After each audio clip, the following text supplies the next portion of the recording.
Jesus said, "Come to me, all you who are weary and carrying heavy burdens, and I will give you rest." He also said, "Blessed are those who mourn, for they will be comforted." We gather today within the strengthening fellowship of friends and family to lay down our burdens, to mourn our loss, and yet to give thanks to God for the life of Ellen Green. And today we also commend her into God's everlasting care. It's never easy to lose someone we love, but as we gather in grief, acknowledging our loss, we ask that God might grant us grace, that in pain we may find comfort, and that in sorrow we may find hope. Ellen was a part of University Christian Church's community for 20 years. She started attending church here in 2003. And I didn't get to know Ellen early in my tenure here because she was at home caring for Dave. It wasn't until this church switched during the pandemic to all online that Ellen was able to really fully engage along with Dave in the work of this community. The first time I met Ellen in person was by Dave's bedside as he was dying. And I immediately came to know Ellen as a loving, caring person. After Dave's death, Ellen threw herself into this community. She brought with her a sense of love and care and joy and a contagious smile that just warmed people's hearts. She was a gift to this community, to me, and to this world that God so loves. Over the past year and a half or so in particular, Ellen and I had a lot of opportunities to talk about death and what that means. And one of the things that Ellen and I both agreed upon was that we loved this thought about death from the late theologian Marcus Borg. He said, "Is there an afterlife? And if so, what will it be like? I don't have a clue. But I am confident the one who has buoyed us up in life will buoy us up in death. We die into God. What more that means, I do not know. But I do not need to know." And so today we give thanks to God for Ellen's life, knowing that God loved and loves Ellen, and that God loves us as well as we gather in community together. Friends, may we turn our focus towards worship, celebrating Ellen.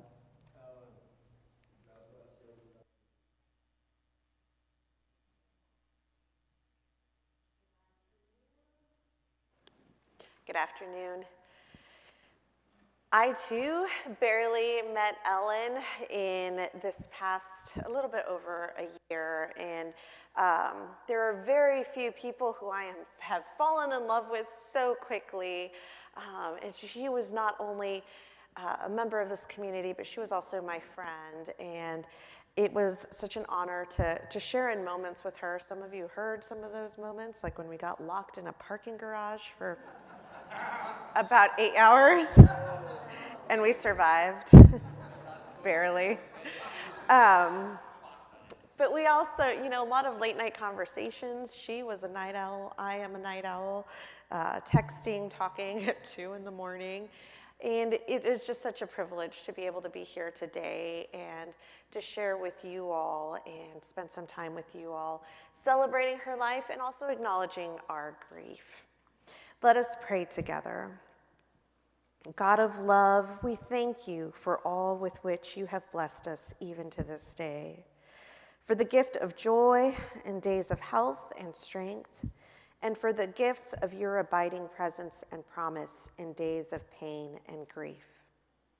We thank you for family and friends, and for all who have faithfully lived and died. Above all else, we thank you for knowing our griefs and extending your peace here to us this day as we honor Ellen's life.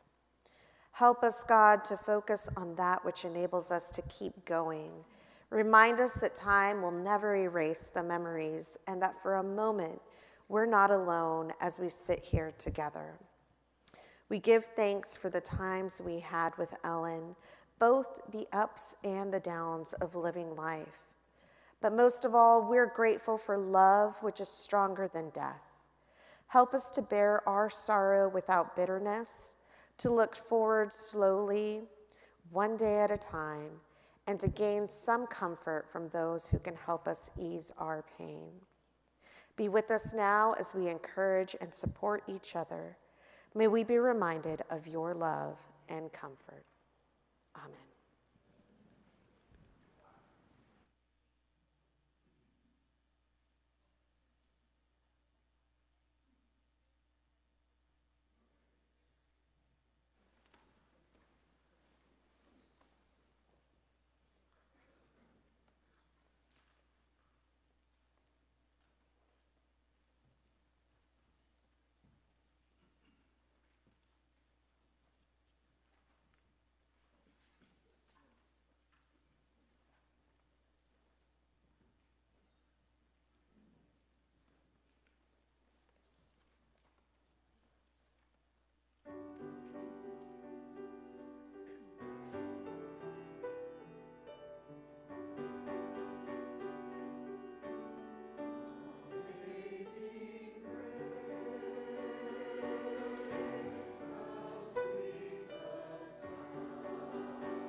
A reading from 1 Corinthians chapter 13. If I speak in the tongues of men or of angels, but do not have love, I am only a resounding gong or a clanging cymbal. If I have the gift of prophecy and can fathom all mysteries and all knowledge, and if I have a faith that can move mountains, but do not have love, I am nothing. If I give all I possess to the poor and give over my body to hardship that I may boast, but do not have love, I gain nothing. Love is patient. Love is kind. It does not envy. It does not boast. It is not proud. It does not dishonor others. It is not self-seeking. It is not easily angered. It keeps no records of wrongs. Love does not delight in evil, but rejoices with the truth.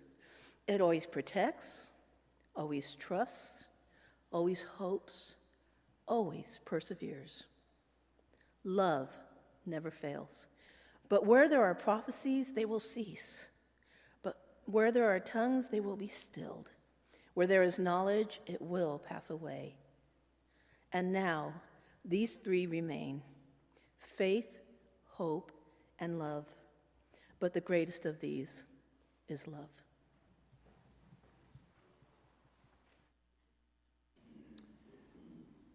Now, three folks who were particularly close to Ellen will share. I'll invite Carl up first.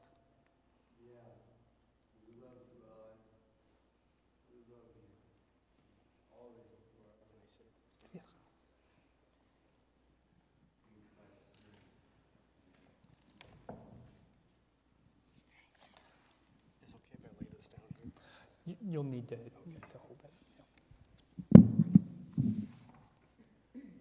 Yeah, wow. I can't really believe I'm here today, but, you know, besides her brother Jeff, I am probably Ellen's longest friend among those of you who are here today. And, you know, I'm going to say I'm the longest friend rather than her oldest. For obvious reasons, but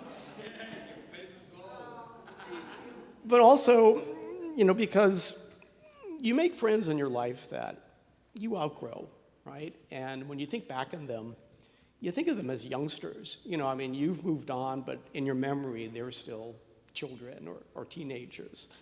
And then there are people that, like Ellen, that you grow old with. And when I say grow old with, I mean more you stay young with, right? Because when you get together, you don't see each other's past, you don't see age. You know, you just slipped right back into what you were 40 years ago. You know, you think you can just go out dancing to the club to, I don't know, Super Freak, or hop on and off the buses in town to go looking at alternative record stores or thrift shops.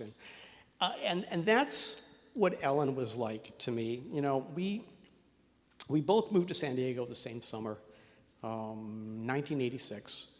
And I got to witness her wedding in 1994 to Dave.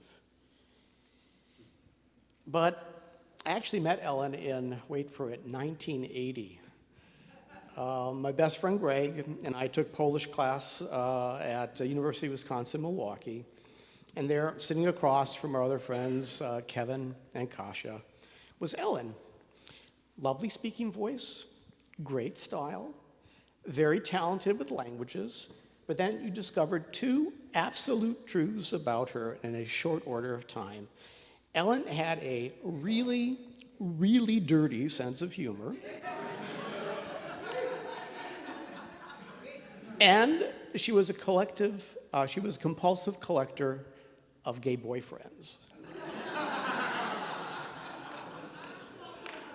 Now, I know people today would describe her as an ally, but let's just call it what it is.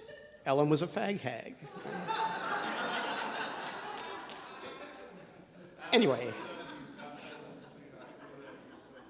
our small group of Polish students hit it off really, really well. And for the next 2 years, Ellen scandalized our Polish professor with, dirty phrases and cuss words in Polish. A lot of them, a lot of dirty jokes.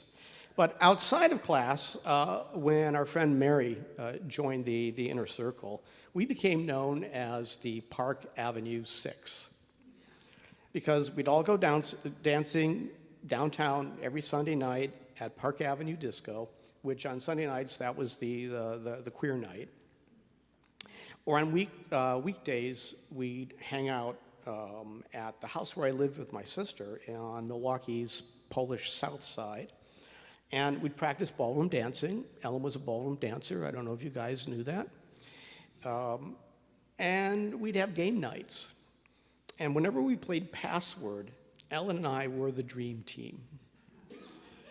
Not only because we had some vocabulary between us, but we were just mind readers to each other, right? It almost never took more than one, and if you don't know what Password is, do your research on Betty White, okay? But we always got the answers from one another within the first clue. It was just like that. And that's the sort of connection that Ellen and I had ever since, really. Ellen was a little older than the rest of the Park Avenue Six, which was, always a point of contention with her. So she lived on her own, or lived with a roommate off campus in her own apartment near the Oriental Theater on Milwaukee's East Side, which was within walking distance on Saturday night from the Rocky Horror Picture Show. And we all thought that was really damn cool. That is, and I think Jeff can corroborate this, until Ellen started moving from apartment to apartment every 6 months. And we'd have to help her move her sofa sleeper. And that thing weighed like a metric ton, right? And they'd never be simple moves. They'd always be these places 3 floors up, no elevators, right? Several of us parkouring this couch, up the narrow staircases to her place. So finally, in 1984, I think it was, when I left to study in Europe for a couple of years, Ellen moved into my house.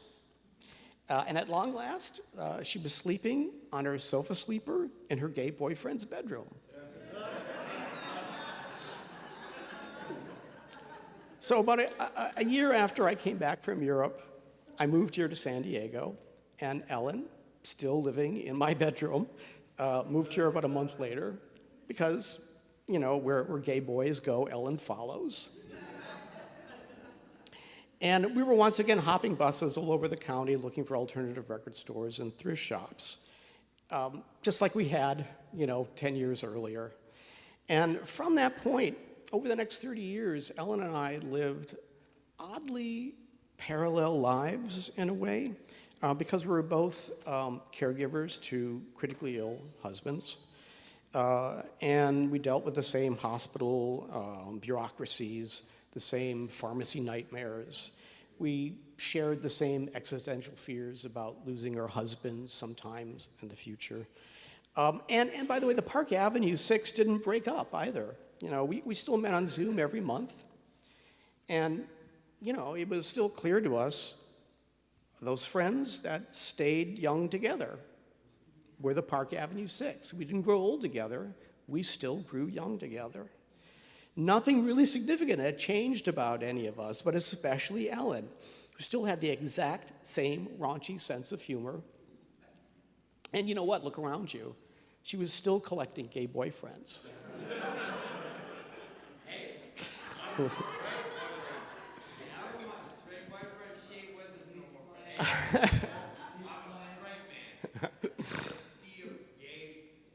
So I'm going to wrap it up. I don't know if Ellen can hear me right now because we were both a little skeptical about the afterlife, but it probably doesn't matter if I say it out loud. Ellen already knows what the password is going to be. So I'm just going to say goodbye, Ellen. I love you, and I will see you in my photographs, kiddo.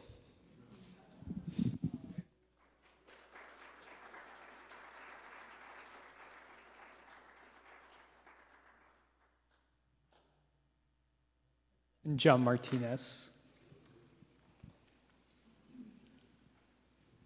I've got to do a wardrobe change.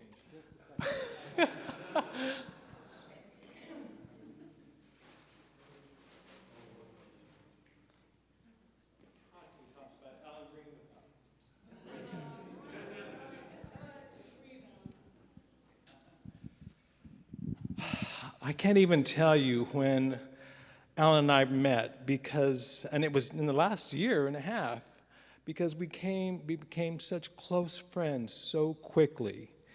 It seems like I had known her all my life. She and I had so many wonderful things that we shared. We loved humor. We loved humor so much. She would call me late at night, and to get her off the phone, I would start telling her jokes, and then when I would fall asleep, she'd finally say, "Oh, John, are you there?" And I'd pretend I wasn't there because I needed to go to sleep. And she would let me off the phone. But when I was thinking of Alan, and I made this arrangement for her, I said, what could I do to interpret who she was? And of course, a big heart is, a huge heart. And when I was making it, sculpting it, I started weaving the branches. And I thought, I'm not going to use that foam, the Oasis foam to stick it. I'm going to create something that'll hold the flowers in that heart, like she would hold the love for you, her friends, in her heart. You can't see it, but in here, there's a twisted branch because she was twisted. She was truly twisted. But in a beautiful, beautiful way. She shared so much of who she was with me. We talked about so many things that were just very hard.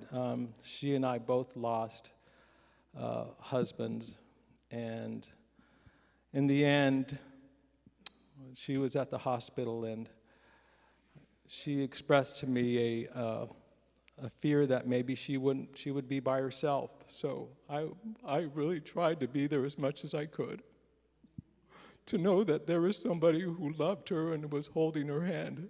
And she passed with Jeff and I and her brother on either side. And it's a blessing.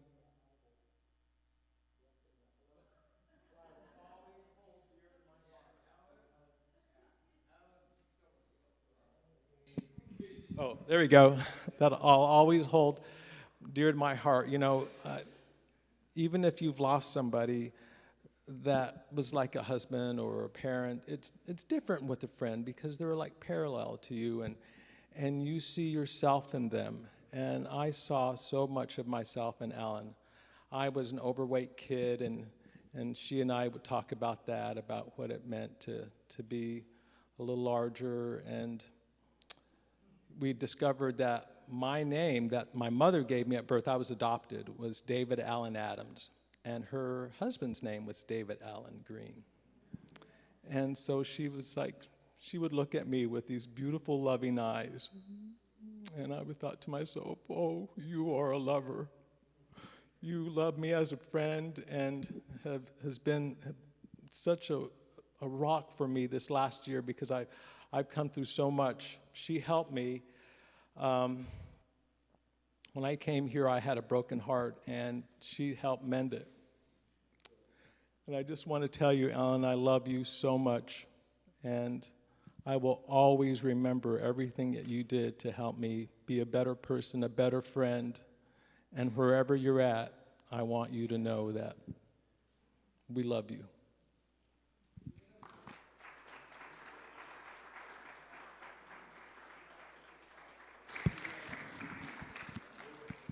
And Jeff.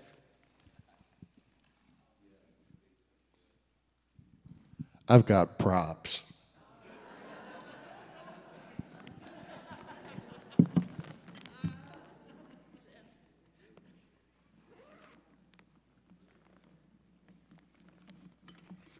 in case I get thirsty.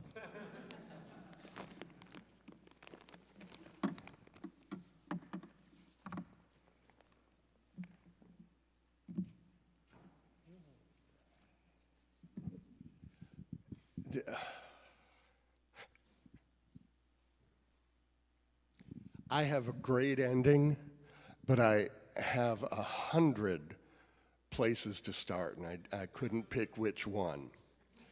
So we will start with, you know, here I run out to San Diego. So many of you I have met in the past 2 weeks, and it's just been a lovely experience to get to meet Ellen's community and chosen family. And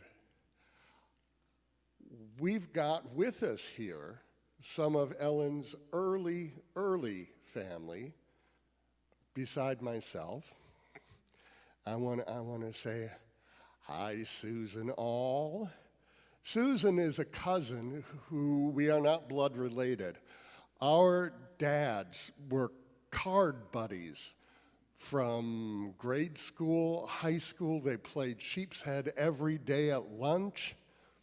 After graduation, they got together once a week to play sheep's head, and then every month up until about 1997, when there were only 4 of them left.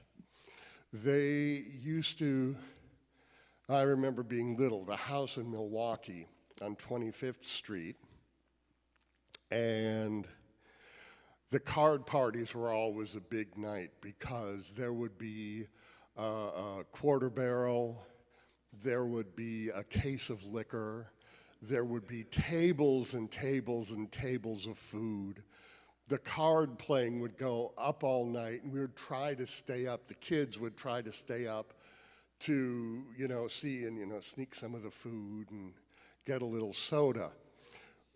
By the mid-90s, the card party would start at 1 in the afternoon, and it had to finish by 4 because it would get dark too soon for people to drive home.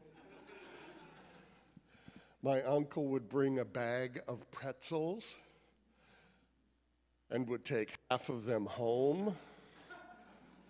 Somebody would come with a 6-pack of caffeine-free Diet Pepsi, and 3 of them would go home. And so, but this group was together all the time. And that's that. And then there's my friend Sue Voss Moores, who has been out to see and visit Ellen many, many times. Sue and I were like state champion in solo and ensemble contest. We did our duets every year. And at the end of our last recital that we had, her senior year, I snuck down and I gave Sue her bouquet of roses, and it was the first flowers that Sue had ever received from a boy. So that's my goal. So I brought things throughout. I was so afraid to come out to California, and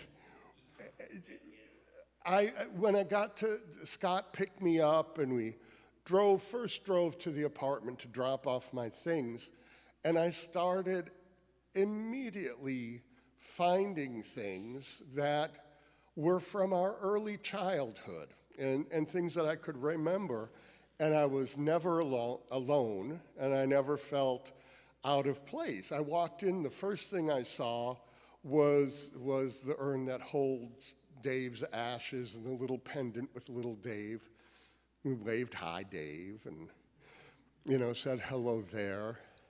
Went to visit Ellen for a while. That was great. Went over for dinner. That was great. And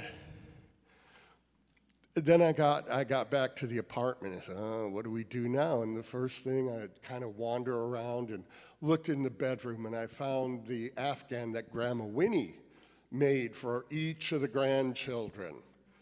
So, you know, I've got one, my sister Karen's got one, Ellen had her Grandma Winnie Afghan, our cousin Cheryl, Chrissy, Brian, Michael, all have them, and they're the same. It's a cream-colored popcorn stitch, and so I pulled out Grandma Winnie and wrapped up in her and slept on the recliner that night. I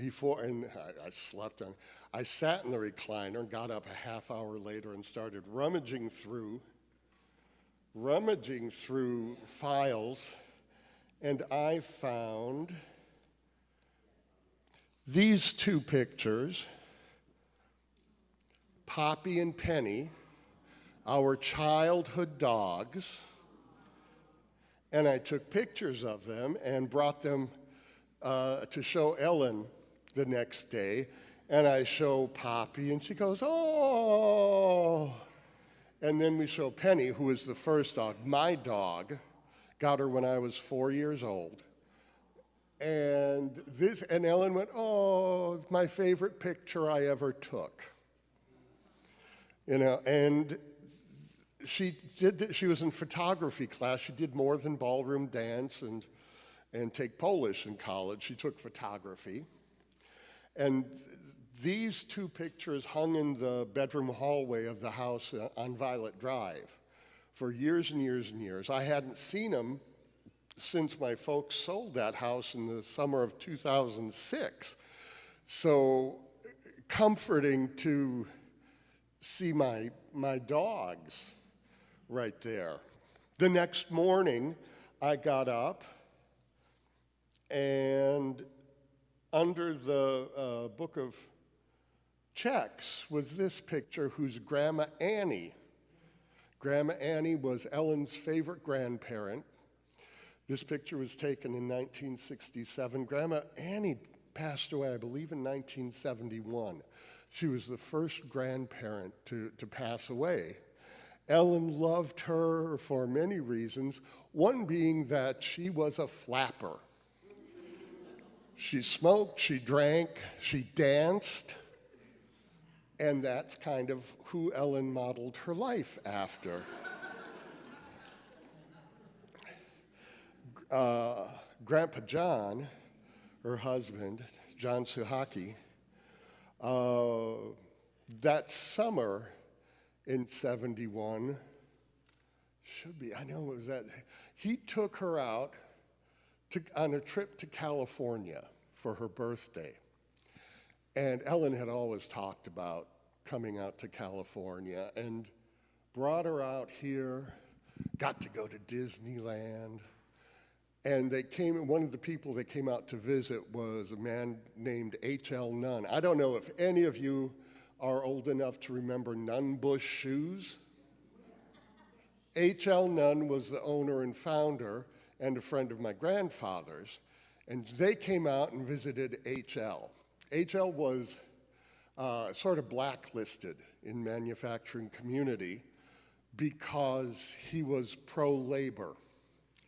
And he was labeled a socialist because he brought after a trip to China, he brought back to the United States the bizarre concepts of piecework, being paid per piece of product being made, and profit sharing. If you hear those words that are scandalized, that was H.L. Nunn who brought them to the United States.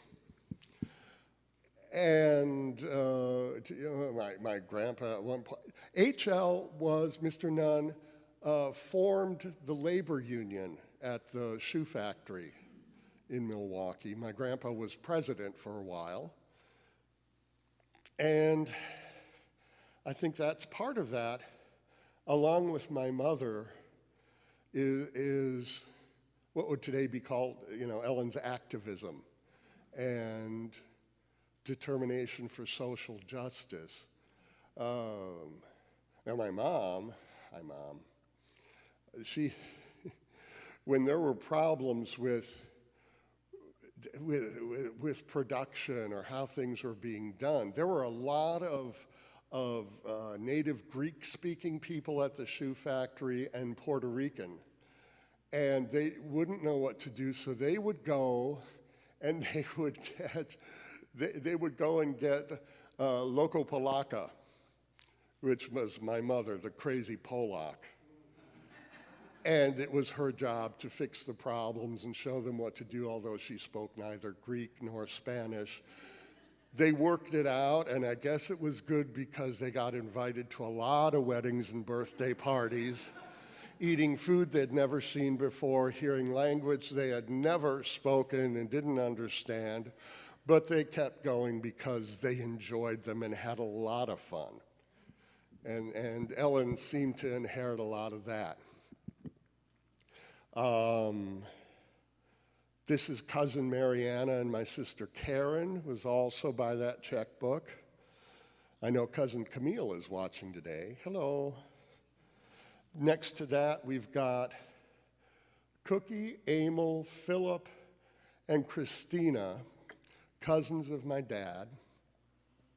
And Christina is one of the award-winning Latina winemakers in Oregon.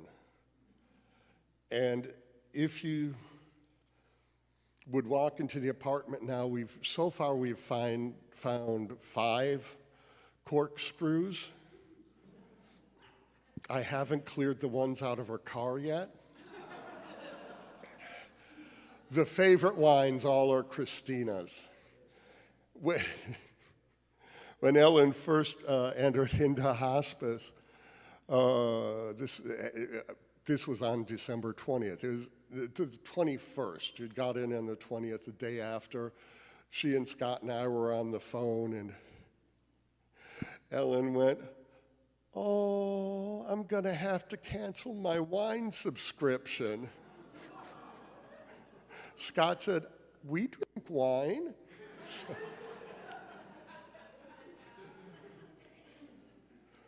I always referred to, and I don't know why, and I didn't know when it started, I always referred to Ellen as my favorite eldest sister. Karen's my older sister. She's a year and a couple months older. Ellen is my eldest. She's a couple months and a couple years older than I. And then I found right here in this little photo album the collection of senior pictures that Ellen got from all of her high school friends, and you'd sign your senior picture and the little notes. And I see right here, this is 1976, it says, "Dear Ellen, to my favorite eldest sister, to whom I am so endeared, well, kinda, I guess. Good luck in school, Jeff, 78. And that was, the eldest sister is then, but also I hear all these stories. Everybody's talking. I meet everybody talking. Dear Ellen, sweet Ellen, so kind, so funny, so all of this. I say, who is this girl? This is not the same girl I grew up with. I'm not going to say the nicest name she called me for a number of years, but John will tell you. My happiest times with Ellen were those months on end when she wouldn't speak to me. It was quiet for once. Being the youngest, when we sat in our series of Chevys, there was the 56 Chevy, the 61 Chevy, the 66, which we all learned to drive in, no power steering or brakes, the 67 Chevy, very shortly the 69 Chevy, took a little break. Then we got to the 79 Malibu, which was the first new car my dad ever bought. So basic, it didn't even have a radio in it. Went to the junkyard, picked up a radio, stuck it under the dashboard. It was a luxury car. But right at that same time was the 74 Chevy, big boat, land yacht. And that's the car that Ellen would get to drive when she would borrow the car, because she was not allowed to drive my dad's new wagon. One night she came back home from, had to be her first year in college, from one of the nights at Park Avenue. And she tiptoes into my folks' room. They were kind of half asleep, you know. And she whispers very softly, "Don't worry, it's only a little scratch." The next morning, my dad went out and looked, and it was a little scratch, just about 1.5 inches deep, the entire length of the car, and half of a boxwood bush in the front grille. So to any of you who Ellen may have given a ride to somewhere, or taken out, or little jaunt around town, and most of the time would have been her old Saturn, I'm so sorry.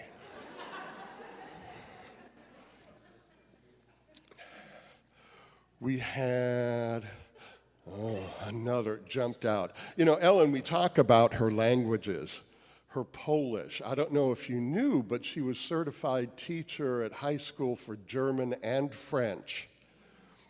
Her first teaching job was at a language immersion school in the Milwaukee school system. Became great friends with Davy Racklin, who lives in Arizona right now. Hi, Davy. I brought, Davy had a book published of short stories, published this May.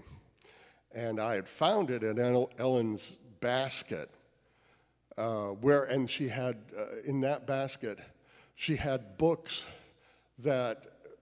any book that any of her friends had authored was in that basket. She hadn't had a chance, obviously, to crack open the book from Dave, so I kept a copy. I grabbed that copy and would bring it with me to the care home. So if it was quiet, we got through the first couple pages of the first story of Davy's book, and we enjoyed reading that. Anyway, the word nerd in her, that's what I called her, the language, Polish. She began Spanish, American Sign Language. Other sign language that was not official, but you knew exactly what she was talking about. And in one of the twists of life, she became friends with one of the greatest word nerds in contemporary America. If I say the name Stephen Kleinedler, you will not recognize who it is.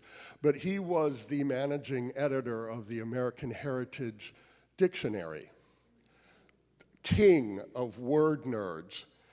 He's living back in Boston now, and you would think that they would have met somewhere with this love of language, the love of structure. You know, Ellen was a proofreader, so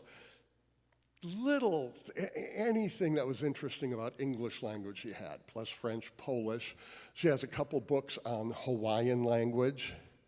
One of the favorites that my dad found and sent her was a pamphlet on how to read hieroglyphics.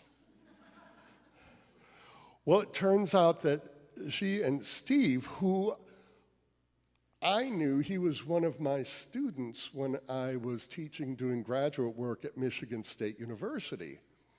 And somewhere in the 90s, they met in a Usenet chat group online.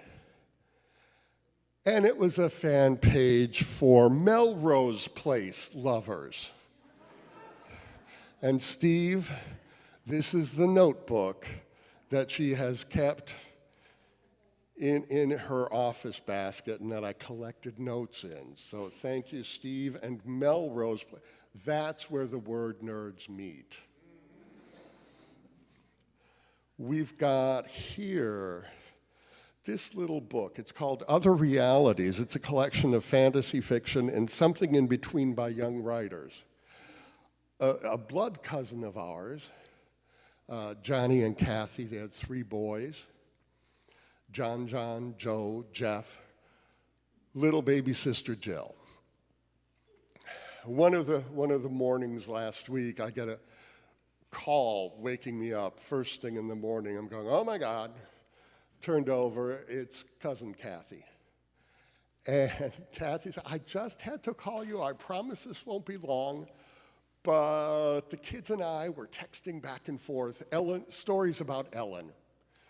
And they lived in the little town of Caledonia, which is the first city south of Oak Creek, but in Racine County. And so they were just 15 minutes from our house in Oak Creek.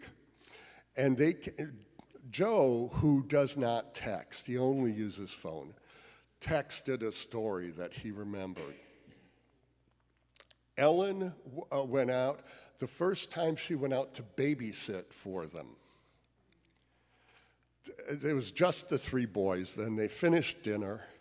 They changed into their pajamas and was ready to watch the movie. Ellen brought that childhood favorite of everyone's, Rosemary's Baby. After 10 minutes, they were terrified. They begged Ellen, could she please turn off the movie and could they please go to bed? So that seemed to work as a babysitting technique. So I bring this book. One of the mysteries that I've had is that, now this book, the first story in it is by Elise Brumfeld, who's Jill's daughter. And we were all so excited when the book came out. And again, is one of Ellen's friends, so she had to get the book. But I cannot, for the life of me, figure out why did she have 3 copies of it? And it struck me last Sunday when we were talking and your oldest daughter came up and joined us. And I remembered in the back of my head, I don't know what program it was, but was it 2 of your daughters that were making something at the table? And I don't know what it was, but Ellen had such a great time, and she went on and on talking about this.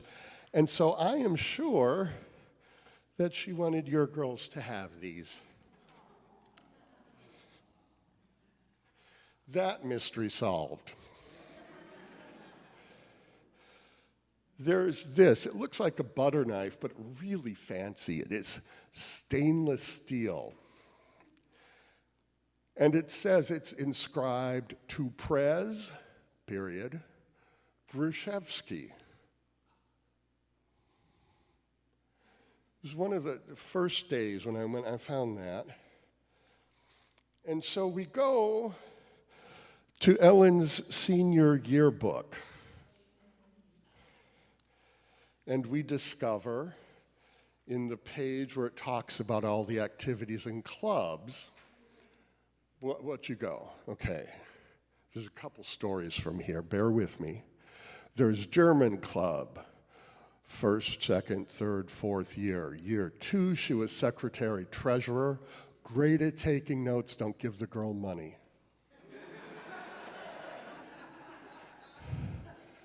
Year 3, president.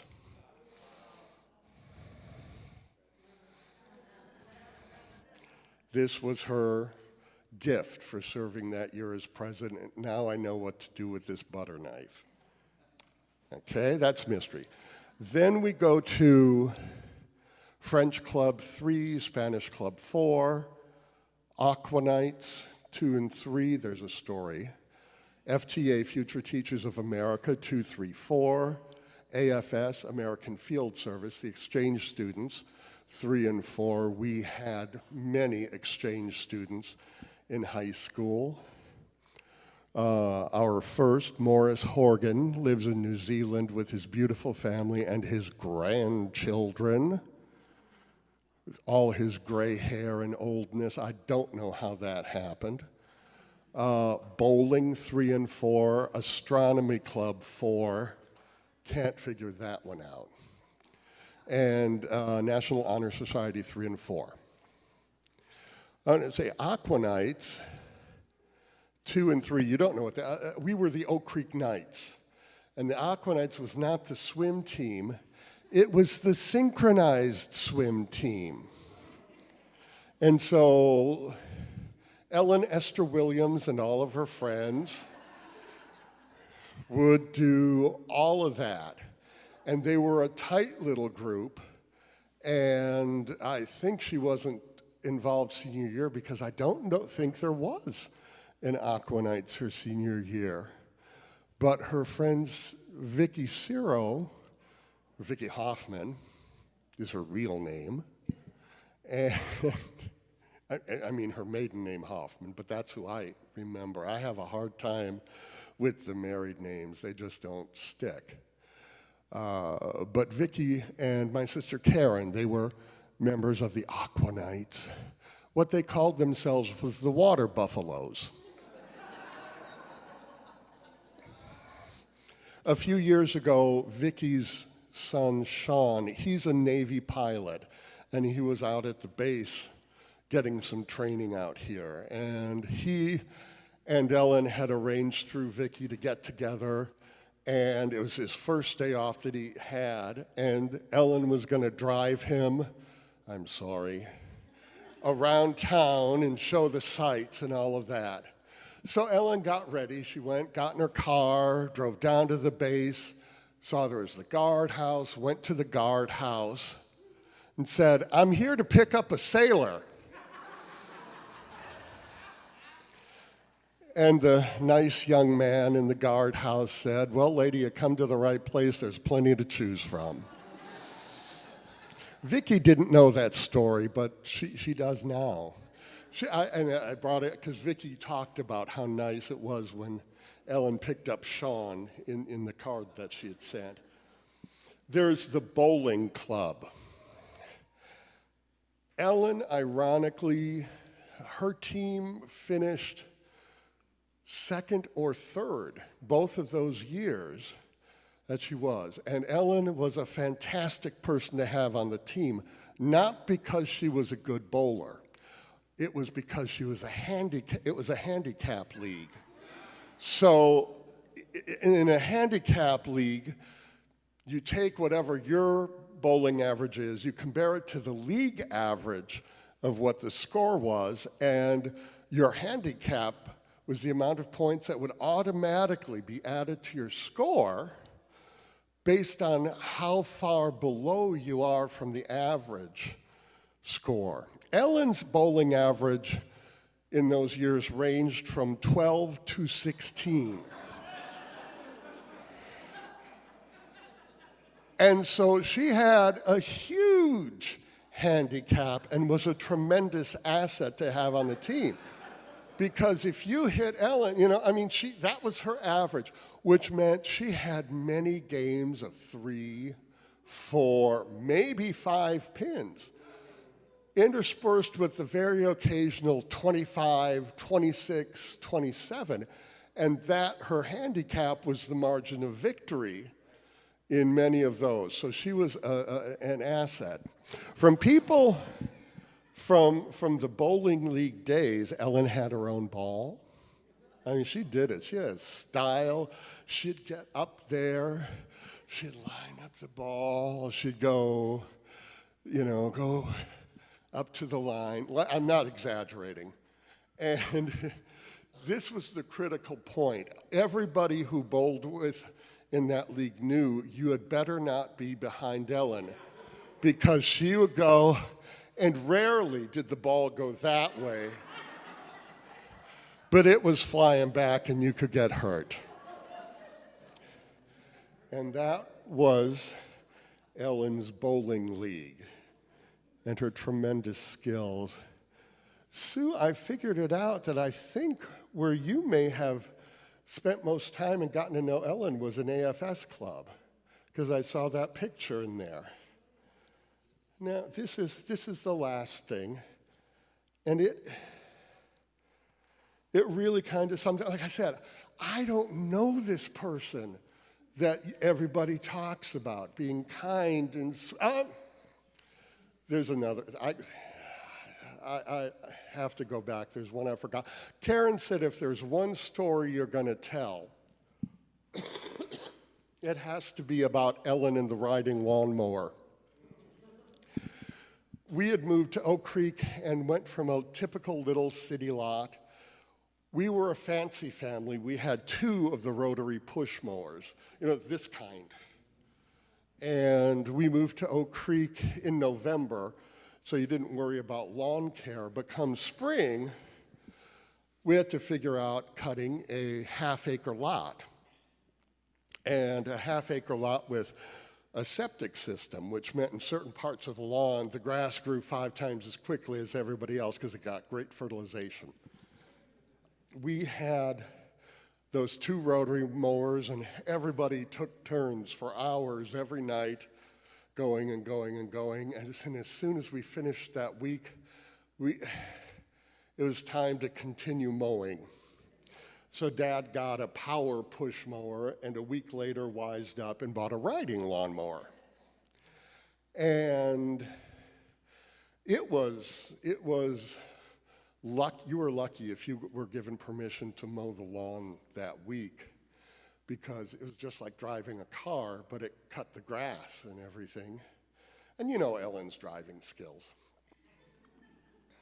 So she was excited when it was her turn to cut the grass. On the east border of our house, in the front of the yard, there were a number of little pine trees, little seedlings. And until Ellen moved out of the house, they remained seedlings because she cut them down at least once a summer. And they'd have to grow back. But that's not the story. Ellen's lawn mowing career ended one fine Saturday when she was going and mowing the lawn. That meant Karen and I were elsewhere weeding, with our little lawn care chores. And all of a sudden the mower stops. You hear some of Ellen's language skills. And the mower was backed up in the middle of the little corn patch in my dad's garden. It's a little garden. The garden was 30 feet deep and 90 feet wide, so it was there. Ellen stomped into the house. My mother said, "Here, bake some cookies." So anybody who's been privileged to have anything that Ellen baked, her breads, her cookies, her brownies, her creations, which were delicious, that's where that started. And that was the end of Ellen's lawn mowing career. So we get to the last story, and again, we go to the yearbook. This is you get the thing. This is a little note from our neighbor Jill Holzman, who Jill lived one house in back of us and then over one. Jill, her older sister Lori used to pick her dad's strawberries, bring them over, and feed them to my pet chicken, Seymour J. Bird. That's Seymour Jeff's bird. Won him in a bingo game. We had a lot of fun pets. And Jill writes, Jill was a varsity letter-winning tennis player, and we used to go play tennis. I was not any of that. And she says, "Ellen, poor Ellen, all these years with Jeff. Remember our Chitwood roll-offs? Joey Chitwood was a stock car driver that we would cheer for every time we'd go to the stock car races. And we had our bowling tournaments we called the Chitwood Roll-Offs. Remember the Chitwood Roll-Offs? Your father and his poor corn, and all of our other good times together. Ellen, you are really beautiful. Your personality lights up a room. You're the only person I know who's always smiling and making people happy. Through the years, I'll always remember you with a smile on your face. But no, you aren't just a great person, you also have a great brain. How I'm gonna miss you in the future. I sincerely mean it. Love and luck, Jill.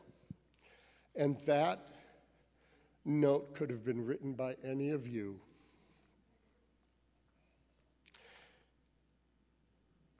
And I think that's the end of the story because there's nothing else to say. It has been lovely meeting you all. Ellen is so lucky to have made you into her family. And my family and myself really appreciate you being here with her. Thank you.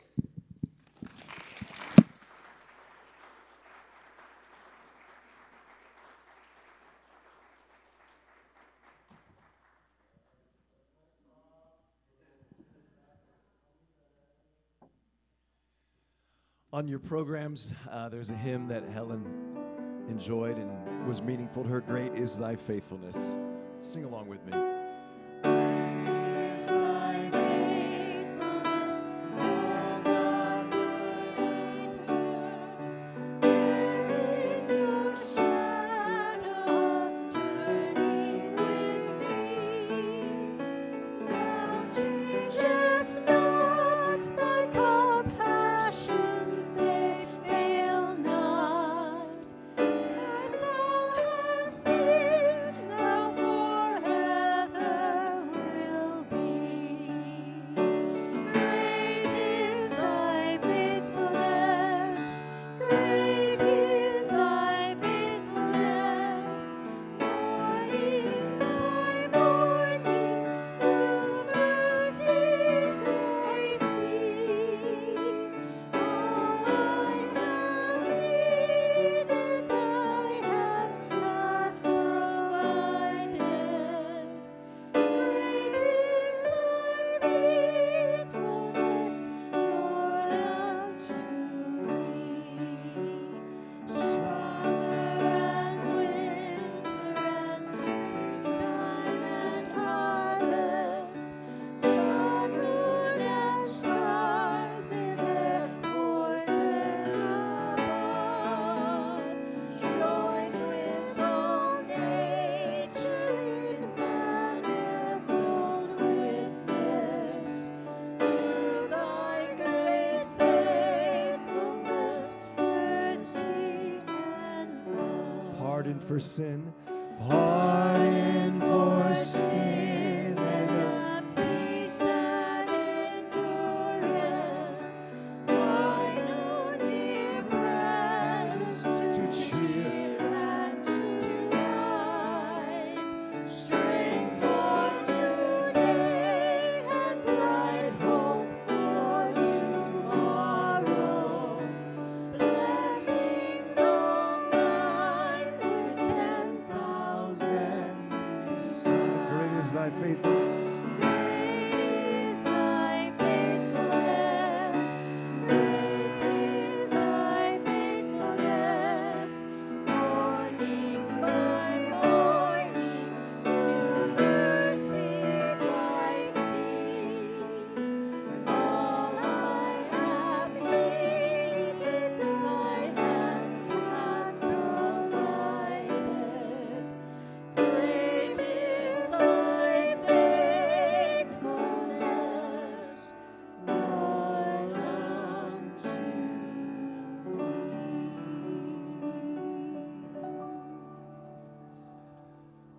Friends, thank you all for being here. Thank you for sharing stories about who Ellen was and who she continues to be. My favorite thing about Ellen was that when you talked to Ellen, you became the center of her universe for that moment, or she at least made you feel like you were. And so that love that she gave to us, we go forth from this place ready to share with the world. May God support us all the day long until the shadows lengthen and the evening comes and the busy world is hushed, when the fever of life is over and our work is done. In mercy, may God grant Ellen safe lodging, a holy rest, and peaceful waters. May we go forth from here keeping our memories of Ellen close to our hearts and praising God for each and every day we have on this earth. May it be so, and thanks be to God. Amen.